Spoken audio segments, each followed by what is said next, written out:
Buenos días, Luis Barragán, diputado por el Estado de Aragua. En efecto, el diputado Luis Florido ha mentido descaradamente ante el país porque no compromete a todos los parlamentarios integrantes de la Asamblea Nacional esta iniciativa anunciada en la mañana de hoy por él y por ellos, quienes llevan adelante una iniciativa consulta. Los parlamentarios de 20 Venezuela jamás se han reunido con Luis Florido, con el señor Florido, con el diputado Florido, para este tipo de planteamientos, porque saben muy bien cuál es la postura del Partido de la Libertad en torno a ese supuesto diálogo. Los diálogos o el diálogo, para que sea tal, debe tener algunos requisitos fundamentales. Uno de ellos, la representatividad de los factores que concurren. Y el país sabe muy bien y desconfía de estos actores que están dispuestos a sentarse con el gobierno allende los mares, en República Dominicana, para diseñar lo que viene a ser una agenda falaz, una simulación de agenda electoral. No admitimos más diálogo, más negociación, sino aquel que esté orientado a la definitiva superación de la dictadura, a establecer las condiciones necesarias para que Maduro, el régimen socialista, definitivamente se vayan del país. Los parlamentarios de 20 Venezuela y mucho más allá, un número importante de parlamentarios, no hemos coincidido y no vamos a coincidir con este llamado, que además involucra indebidamente a la Asamblea Nacional. La Asamblea Nacional debe reivindicar sus misiones, sus atribuciones y sus funciones fundamentales. Hace poco el compañero Pepe Martínez citaba una de ellas. Es necesario que la Asamblea Nacional se aboque a investigar, a denunciar y a profundizar en esa denuncia de quienes han quebrado los servicios públicos y los servicios fundamentales del país y han comprometido la seguridad y defensa de la nación. Pero no puede Asamblea Nacional, institución Asamblea Nacional, y respetando lo que contempla expresamente la Constitución de la República, no puede ser objeto de manipulación de estos factores que están comprometidos con el gobierno, como no lo va a hacer 20 Venezuela ni sus parlamentarios, en un diálogo que no va a conducir sino a una nueva estafa, a una ilusión transitoria y a unos resultados efímeros que lo hemos comprobado en distintas oportunidades. Diputado, pero el propio presidente del Parlamento venezolano, Julio Borges, manifestaba que Chile, México y Paraguay sostenían reuniones para servir como puentes. En este caso, ¿alguno de los parlamentarios de la Asamblea Nacional tuvo algún tipo de contacto con estos representantes internacionales? Ninguno. Por la vía y por el canal del presidente de la Asamblea Nacional, ninguno. No hay un planteamiento serio, formulado con la sobriedad necesaria para un tema tan delicado que nos haya hecho el señor colega diputado Borges a la fracción parlamentaria de 20 Venezuela. Y por ello reiteramos que si hay algún papel, un rol fundamental que debe jugar la Asamblea Nacional, es la de reivindicarse efectivamente ante el país, no cohabitar, como se viene deslizando en los últimos tiempos, no cohabitar con la tal constituyente y menos reconocerla, porque sería el colmo a estas alturas de la vida que se hiciese factor y parte en una mesa, una Asamblea Nacional que no ha considerado la materia en plenaria, en el debate plenario, que es el escenario natural de la Asamblea Nacional, y no hay una manifestación debida, expresada, manifiesta de los distintos parlamentarios en un órgano del poder público tan importante que tiene un dato fundamental: es irreductiblemente plural, no es blindado, compacto como ellos quisieran, no es la unidad de la piedra monolítica como ellos quisieran, de tal manera que disentimos, desmentimos al diputado Florido y no estamos comprometidos con estas iniciativas que están de espaldas al país. ¿Cuál sigue siendo la petición de 20 Venezuela? 20 Venezuela y los parlamentarios de 20 Venezuela insistimos en tres caminos que van orientados a una gran avenida, que es la de superar la dictadura.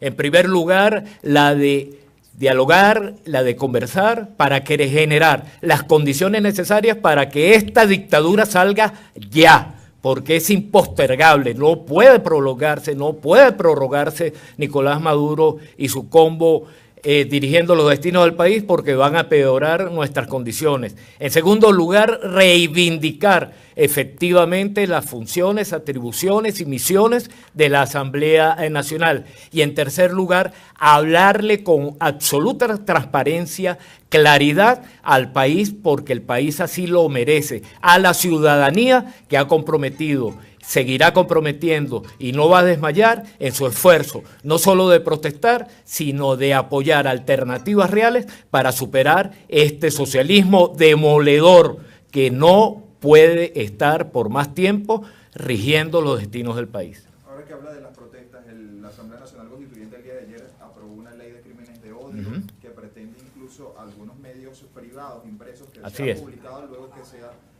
conocida por la Gaceta Oficial. ¿Cómo se está violando los derechos de los ciudadanos? Bueno, imagínese que la llamada ley del odio, que es una ley de la felonía, siento precedente en el país, porque incluso la materia está regulada, si mal no recuerdo, en el artículo 285 o 286 del Código Penal en relación a los delitos de odio. Este parapeto que ha inventado la Asamblea, o la tal Asamblea, o la espuria Asamblea Constituyente, anunciado desde hace bastantico tiempo, si mal no recuerdo, desde finales de septiembre, tiene unos problemas básicos. En primer lugar, convierte a la dictadura en el árbitro absoluto de todo lo que se diga y todo lo que se haga en el país. Y por supuesto, además de los medios de comunicación social, está orientado hacia los partidos disidentes como 20 Venezuela y cualesquiera organizaciones de la sociedad civil para evitar la disidencia, para evitar la discrepancia, para tratar de uniformarlo. En segundo lugar, tiene una particularidad la nomenclatura de esta ley de la felonía.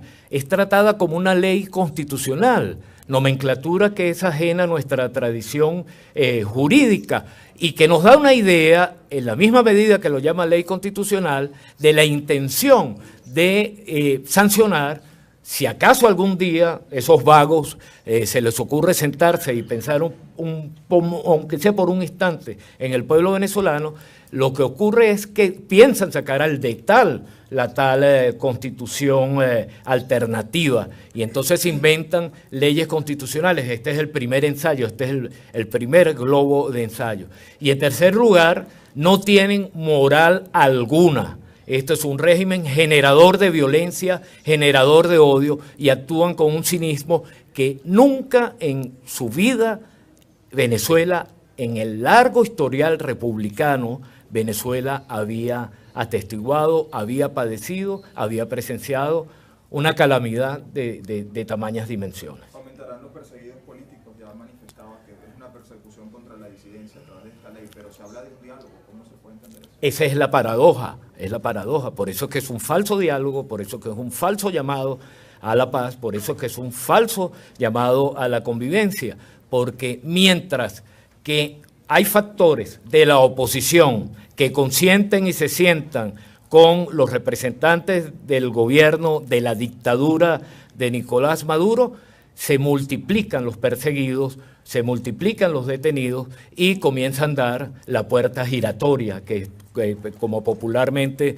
nosotros conocemos el sistema empleado por el gobierno. Va liberando por una parte a algunos de los presos, los va extorsionando, los va chantajeando, pero gira la puerta e ingresan otros. Y además me permito también, me valgo de la oportunidad, porque no necesariamente se deban a delitos políticos o supuestos o por motivos políticos, sino que esa persecución va a afinarse sobre la invención de cualesquiera delitos comunes, hasta por un accidente de tránsito, hasta por una colisión con alguna persona que se haya alterado que tenga alterado el ánimo. Es tan perverso este régimen que todavía pretende dictarnos cátedra en materia de convivencia, lanzando una pretendida ley constitucional contra el odio, cuando el revanchismo, el odio, el rencor y el resentimiento tienen cabeza visible y personas concretas que son los que encabezan esta dictadura, que muy pronto ya será un motivo de recuerdo ingrato para los venezolanos y una enorme lección para las nuevas generaciones. Pepe Martínez, coordinador de 20 Miranda. Hace días, en cadena nacional, el dictador Nicolás Maduro, junto con todo su consejo de ministros, anunciaba con total parafernalia una supuesta nueva guerra, una nueva modalidad de guerra contra los servicios públicos.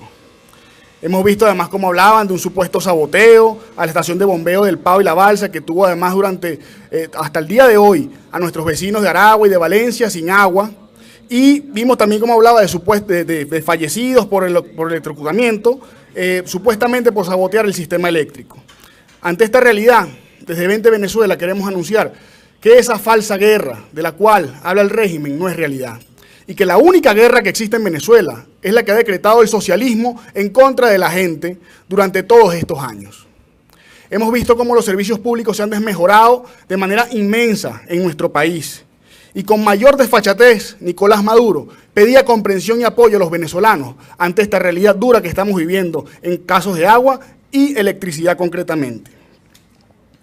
El problema que tenemos a nivel de servicios públicos obviamente obedece a este sistema y es producto del socialismo, de la intervención, de la centralización, de los subsidios absurdos que además siguen manteniendo y además de utilizar las empresas públicas del Estado como un mecanismo de control total sobre la población. Y ante esa realidad nosotros tenemos muchas cosas que decir con respecto a estas distintas situaciones que están sucediendo. Si me das un permisito aquí, Luis, o si me sostienes aquí. Sí. Hidrocapital. Hace 19 años se suministraban 19.000 litros de aguas por segundo. Hoy apenas se suministran 12.000 en Caracas. Y necesitamos 19.000 litros de agua por segundo en Caracas. Esto es una realidad. Y hemos visto además cómo con el transcurso del tiempo más bien hemos ido retrocediendo. Porque el socialismo nos hace llevar al feudalismo, a la Edad Media. Esta es la realidad. 19 años antes era mucha mayor la producción de agua que ahora. Y obviamente hoy en día con la crisis económica hemos visto cómo también los comercios se han visto mermados producto de esta práctica. En el caso de Corpoelec, en el 97, Edelca, nada más, Edelca, que era una de las tantas empresas eléctricas privadas que había en aquel momento, producía 14.000 megavatios para Venezuela. Hoy, todo el complejo de Corpoelec, que es Edelca, más las distintas otras 14 empresas que fueron expropiadas y estatizadas en aquel momento, producen apenas 17.000 megavatios. Y necesitamos 30.000 megavatios para poder afrontar la demanda eléctrica productiva que además requiere el país. Esta es la realidad de la intervención del centralismo que ha venido ocurriendo en Venezuela a través del servicio eléctrico. Como además hemos visto cómo pasamos de un país que tenía múltiples empresas eléctricas que funcionaban y que suministraban y satisfacían la demanda a la intención totalitaria de un régimen de además intervenir todo, meter sus manos en todas las partes del país, en cada una de las empresas, controlarlas, hacerlas deficitarias. ¿Cómo vemos además cómo ha afectado el tema del suministro de electricidad en el país? Y evidentemente no podemos aspirar a un país productivo, entre tanto no tengamos un servicio eléctrico que además se corresponda a nuestra realidad. Pero además tenemos un grave problema con respecto a las nóminas en el Estado. Solamente el caso de Corpoelec, Edelca, en 1997, contaba con 2.800 trabajadores como empresa privada, pero además era la principal empresa, la más grande de electricidad de todo el país. Hoy en día, Corpoelec tiene una nómina de 47.443 trabajadores. 47.433 trabajadores tiene hoy en día Corpoelec. Obviamente, el abultamiento de la nómina de Corpoelec con fines políticos claramente, para controlar a la gente, para más utilizarlas para cosas como esta. Esto fue apenas hace 2 días, donde los trabajadores, en vez de estar solventando todas las fallas eléctricas que tenemos, en vez de estar trabajando, además con una nómina tan abultada, estaban marchando por la revolución bolchevique. Aquí está Luis Mota Domínguez, hablando de saboteo. ¿Cuál es el verdadero saboteo del país? Una nómina de 47.000 personas que no trabajan, que no hacen nada, que nos cuestan a todos los venezolanos, petróleo, impuestos, nos cuestan a nosotros, porque eso no es gratis, eso lo pagamos nosotros. Y para esto los usan, para marchas. Está Corpolec, Hidroven, con la crisis que además que tenemos de agua en toda el área metropolitana y en todo el país. Para esto el régimen utiliza la nómina, CanTV, que además tiene un déficit enorme, ahorita vamos a hablar de eso. Para esto utilizan las cuentas, para esto están los trabajadores. Esto, por ejemplo, en CanTV fueron dos actividades simultáneas que hicieron el mismo día. ¿Quién trabajaba ese día? Si estaban en un auditorio alabando al señor Upel Roa y en la calle marchando además por la supuesta revolución bolchevique. ¿Quién trabaja en Venezuela? ¿Quién se encarga de satisfacer la demanda de los servicios públicos del país? El Estado no es. Y esta es la guerra que ha declarado el socialismo contra la gente y que nosotros en nuestras casas, en las casas de nuestros familiares, en nuestro trabajo, no tengamos luz, no tengamos agua, no tengamos internet o que se nos dañe algún producto por esta misma negligencia, es causa de este régimen. Y es causa del socialismo que han implementado a la hora de intervenir cada uno de los sectores del país. Y esto tiene que acabarse. Tenemos que salir de esa sociedad estatizada completamente, donde el Estado mete sus garras en todos. Y esto no es solamente con este gobierno. Incluso con cualquier otro gobierno tenemos que olvidarnos de empresas que ofrezcan servicios públicos que los dé el Estado. Eso es retrógrado. Ni uno solo de los 10 países más prósperos del mundo, que además tienen mayores libertades económicas, tienen estos servicios vitales en manos del Estado. Los ofrecen los privados, con competencia, descentralizado, de manera eficiente además. Eso es lo que necesitamos en Venezuela para poder avanzar y transformar esta realidad. Pero además de la ineficiencia, además de cómo se ha deteriorado el suministro, además de cómo utilizan la nómina de manera salvaje para poder promover sus ideas políticas y además para poder mantener esclavizada a la gente, hay casos de corrupción enormes. Y solamente voy a citar dos en el caso, uno del agua y otro de electricidad. El caso de la represa de Tocoma, que tuvo una inversión, tiene una inversión hasta el día de hoy de 9.400 millones de dólares. 9.400 millones de dólares, que además la empresa encargada para poder cumplir con esta tarea fueron IMSA y Odebrecht, que son dos de las empresas principalmente perseguidas por los casos de corrupción, una en Brasil y otra en Argentina. Esas son las empresas que llevan a cabo esto, que además apenas de esta infraestructura de la represa de Tocuma, bueno, a nivel de infraestructura va bastante avanzada, un 90%, pero por dentro eso no tiene nada, apenas 5% tienen avanzado en función del tema técnico de la empresa de Tocuma, de la represa de Tocuma. 5%, y obviamente toda la infraestructura se está deteriorando, tiene raíces que la intervienen, no permitieron, la única turbina que compraron no la pudieron instalar porque ya no estaba en capacidad de poder sostener la infraestructura de la represa, producto del abandono. Y esto fue prometido, iniciado en el 2006 para ser culminado en el 2010. O sea, y además tiene 3 años parada esta construcción. Guerra, nueva modalidad de guerra contra el tema de los servicios públicos. O socialismo puro y duro. Eso es lo que estamos viendo aquí. Corrupción, ineficiencia, centralización. Eso es lo que estamos viendo aquí. El suministro que nos haría esta represa sería de 2.000 megavatios, que obviamente aliviarían mucho el problema grave que tenemos con respecto a la electricidad en todo el país. Y esto es solamente uno de los muchos casos de corrupción que tiene la empresa Corpolec. Con el caso de Hidrocapital, otro elefante rojo más es el embalse Tuy 4, de características muy semejantes al otro elefante rojo. Una inversión de 1.700 millones de dólares. Además es importante entender la magnitud de estas cifras. 1.700 millones de dólares, sobre todo además ante la crisis alimentaria y de medicina que estamos viviendo. Y una vez más, ¿cuál es la empresa encargada de Tuy 4?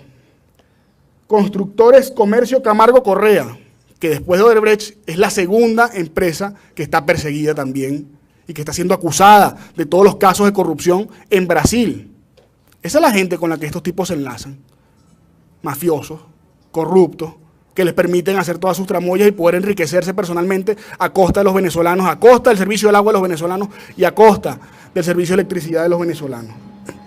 El plazo de la obra inició en el 2005 y estaba prometida para ser culminada en el 2012 entre una de las tantas prórrogas. Y tiene además 2 años parada esta construcción.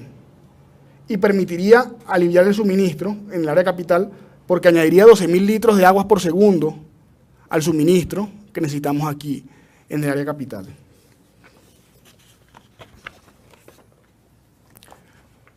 Y otra de las cosas más graves que tenemos con respecto al caso, más allá de estos elefantes rojos, las nóminas y el tema de la producción y los suministros, son las pérdidas que tenemos, primero por conceptos de la propia Corpolec, Hidrocapital, los subsidios absurdos que no se sostienen y los robos, que al final todo eso terminamos pagándolo son los venezolanos, porque aquí nada de esto es gratis. Eso terminamos pagándolo nosotros mismos. Las pérdidas de Corpolec, este año además están reflejadas y proyectadas hacia lo mismo. Son de 201.600 millones de bolívares.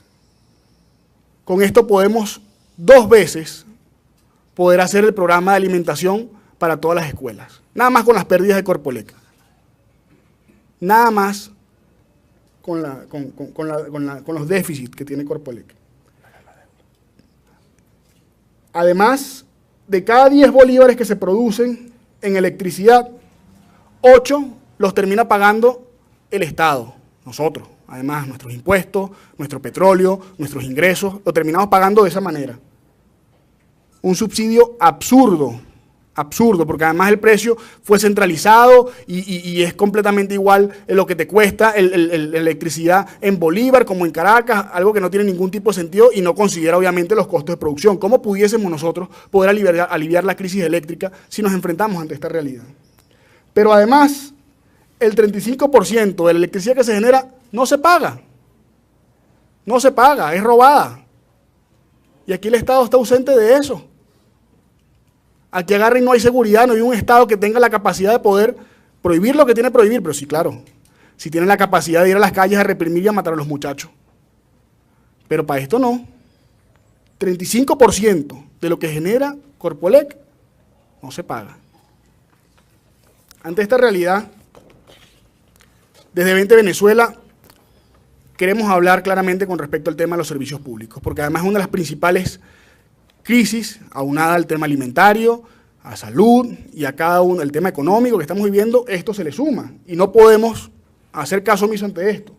Lo primero que tiene que ocurrir para que nosotros logremos solventar la crisis de agua, la crisis de luz y de los otros servicios públicos que luego hablaremos detenidamente en otro momento, es que Maduro y sus mafias se vayan del poder. Aquí no hay manera de que podamos tener agua como en cualquier país normal del mundo, que tú agarres, llegas a tu casa, abres la ducha, te puedes bañar. No, aquí eso no sucede. Aquí tú apuestas, bueno, revisas el agua de paso, ¿será que se rompió una tubería? O sea, 1000 cosas que suceden. Y eso es parte estratégica de este régimen, de poder sostener esto, porque es socialismo. Y ellos no están dispuestos a soltar Hidrocapital, ni Corpolec, ni ninguna de las empresas públicas que tienen. Y además son ineficientes porque es la naturaleza esencial del socialismo. El socialismo busca es control político, mantenerse en el poder, no bienestar para las personas. Entonces lo primero que tenemos que hacer es salir de Maduro y de las mafias. Pero hay otras cosas que tenemos que hacer además, y en eso sí podemos también debemos ir avanzando. En principio entender que los servicios públicos, todos, absolutamente, deben ser desestatizados. El Estado tiene que encargarse de lo que debe encargarse, que es administrar la justicia. Y ante la crisis y la pobreza que tenemos hoy en día, obviamente también ayudar a los más vulnerables. Pero los servicios públicos deben ser desestatizados. Y aquí tenemos para comparar, podemos comparar CanTV privada contra CanTV del Estado, podemos comparar Corpolec privada contra Corpolec, bueno, Edelca en aquel momento, contra Corpolec del Estado. Esto no tiene sentido y nos han empobrecido y obviamente no tenemos la capacidad de poder sostener individualmente estos costos. No porque sean caros, es porque somos pobres como país y esto es producto del socialismo. Y tenemos que superar esta fase para poder llegar a ese nivel. Pero además, y otra cosa que también podemos ir haciendo hoy, es la labor que le toca a la Asamblea Nacional, que le toca trabajar, debería. La Asamblea Nacional debe profundizar la investigación con respecto a los casos de corrupción de Corpoelec, de Hidrocapital y de cada uno de los servicios públicos y llevarlos a la justicia, no a la de aquí, a la legítima realmente. También presionar con la comunidad internacional ante todos estos casos nuevos de corrupción que están siendo seguidos en Brasil y en Argentina. Esa es la labor contralora que debe ejercer en principio la Asamblea Nacional y hacer presión con respecto a eso. Pero además, también contribuir con el andamiaje institucional que tenemos que construir como país para esa Venezuela libre y democrática. Las leyes, es la ley orgánica de sistema y servicio eléctrico y la ley orgánica para la prestación de los servicios de agua potable. Son absurdas, no permiten además la participación del sector privado dentro de todo esto. Hablan abiertamente de la posibilidad de la expropiación, o sea, con toda ligereza. Esas leyes no sirven. Tienen que ser reformadas, desmontadas, como la mayoría del aparato legal que montó el chavismo. Ese es el trabajo que tiene que hacer la Asamblea, además de apegarse al mandato del 16 de julio, ¿no? Con respecto a la coyuntura. Pero en estas tareas específicas, aquí es donde debe profundizar. No ocupándose de diálogos. Aquí es donde debe profundizar. Porque no solamente el reto de nosotros, los venezolanos, es salir de Maduro. Eso es una pequeña parte. Tenemos que reconstruir nuestro país. Tenemos que hacer de Venezuela un país rico de verdad. Tenemos que construir una sociedad absolutamente distinta y mirar de cara hacia el futuro, ponernos a la par del mundo entero, no pensar en la Venezuela que tuvimos hace unos años, cuando éramos un país democrático, no, pensar en el país que podemos construir, entender, como lo ha hecho el mundo entero, que el privado es mejor y que el Estado además tiene que encargarse únicamente de lo que debe encargarse. Señor Martínez, quería aprovechar para saber qué le responde al gobierno en relación a que todos estos argumentos que usted ha presentado, denuncias sobre las fallas del servicio, los alude a que es un saboteo, a que existe un saboteo. Incluso hace algunos días la sede administrativa de Corpoelec en el Táchira tuvo un incendio y aludió a eso, responsabilizó a dirigentes de oposición de haber lanzado unas bombas molotov a esa sede. Y quería ya aprovechar, ahora que habla del diálogo, la presencia también del diputado Luis Barragán, para ver si me podrían responder a las aseveraciones del diputado Luis Florido de que estuvieron presentes durante este proceso, o es decir, participaron o estuvieron de acuerdo en llevar un diálogo en el país. Con respecto a las declaraciones y a las acusaciones del gobierno, con respecto al sabotaje, eso ha sido la estrategia de ellos además desde siempre. Aquí hace 2 años vimos cómo también Maduro decía que se encontraron unos venezolanos electrocutados porque estaban saboteando el servicio eléctrico. Y resulta que la persona que fue encontrada electrocutada era el que reparaba el servicio eléctrico de la comunidad, porque Corpoelec no sirve para nada. Aquí no hay ningún tipo de sabotaje. El único sabotaje que existe y la única guerra que existe es la del socialismo, declarada de manera abierta en contra de los ciudadanos. A esta gente nadie le cree nada. Y pueden decir misa y no sabemos, o sea, producto de que eso se habrá dado. O sea, incluso inducido por ellos mismos, ¿qué sabemos? Pero a esta gente nadie le cree nada. Y el verdadero origen de la crisis a nivel de servicios públicos es la que estamos viviendo hoy en día, y las razones son las que ya expliqué anteriormente. Con respecto, y obviamente yo no puedo quedarme callado con respecto a las recientes declaraciones de algunos dirigentes de la Asamblea Nacional con respecto a una nueva llamada de diálogo, una vez más. Primero, aclarar que la posición de 20 de Venezuela, bueno, ratificarla más bien, ha sido la de siempre. El único diálogo que nosotros estamos dispuestos a participar es aquel que determine las condiciones de la salida de la dictadura, ningún otro, porque significa darle tiempo y estabilidad a Maduro. Adicionalmente, y bueno, luego el diputado Barragán podrá ahondar un poquito más sobre eso, pero nuestro diputado incluso ya tuiteó y lo afirmó, es mentira, es falso lo que está diciendo el señor Florido. No ha existido nunca en ninguna de esas reuniones, porque además nosotros hemos dicho claramente cuál es nuestra postura y el país entero lo sabe, y no somos partícipes ni cómplices de esas mediocridades. que están llevando a cabo. Ahora, la pregunta que vale la pena hacerse es a qué juegan con todo esto. Venezuela y los venezolanos dimos un mandato claro el 16 de julio. Clarísimo. ¿Qué es lo que han hecho después de esto?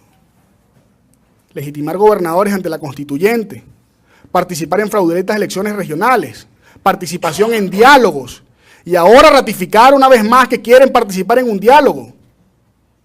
¿Qué están haciendo? ¿A quién obedecen? ¿A qué clase de intereses obedecen? Porque el pueblo tiene una ruta claramente demarcada, y no es precisamente el diálogo. Y ellos como diputados tienen mucho que ver con respecto a la tarea pendiente del nombramiento de un nuevo CNE, que además son las condiciones que pretende ahora profundizar el régimen, diciendo que no, que bueno, vamos a ver si dividimos el CNE, 2 para ti, 3 para mí. Cuando aquí eso, o sea, el régimen tiene control absoluto del sistema electoral a nivel normativo, a nivel de rectores, a nivel administrativo, y eso no va a aliviar para nada el drama del venezolano.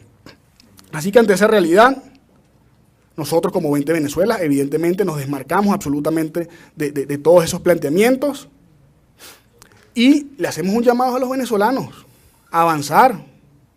Esto no representa a nadie, más allá que a un grupo muy pequeño del país, ese llamado a diálogo. Y solamente le da tiempo al régimen. Avancemos. Avancemos en la consolidación de una fuerza política distinta que permita precisamente el rescate de la democracia y la libertad en Venezuela. Muchas gracias.